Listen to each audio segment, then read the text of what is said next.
Goals aren't finish lines, they're mile markers. And I think that's a great mental frame, which is that you think that your goal is to get to $10,000 a month, or $100,000 a month, or $1 million a month, or $10 million a month, whatever your goal is. And I can promise you, having hit those, you just move it again. The mist lifts when you get there and you realize there's another mountaintop. But where people lose their way is when they start listening to people at the bottom of the mountain who see them at the subhead and say, you weren't happy last time when you got to the last peak. Why are you going to be happy the next time? But that's under their assumption in their poverty lens that you did it to get to the mountaintop. You did it for the climb. And they'll never understand that, and don't expect them to. I remember I was trying to understand this person who had made this really irrational decision, and I kept thinking, like, how does this decision make sense? And I was talking to my father, actually, and he said, you're trying to apply logic to someone who's illogical, and that itself is illogical. And I remember thinking about that, is that, like, there are these people in our lives that say these things that you're like, I don't understand why they'd say that. And then you try and make sense of it.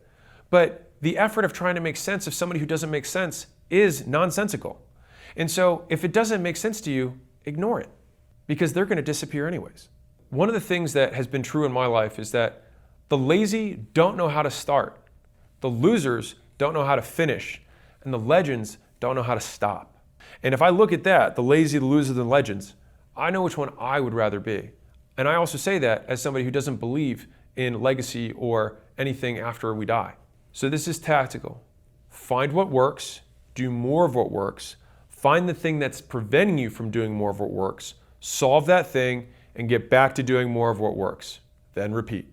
And so the reality is that in health, marriage, business, or any game worth playing, you don't win by winning.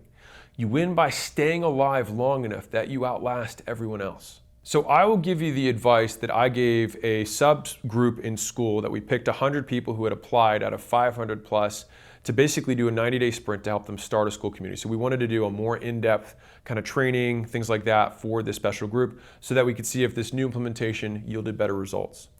And so the guy who we had running the group asked me, he said, can you give any kind of like words of wisdom to these guys before we kick it off? And so this is what I told them. Number one, follow instructions.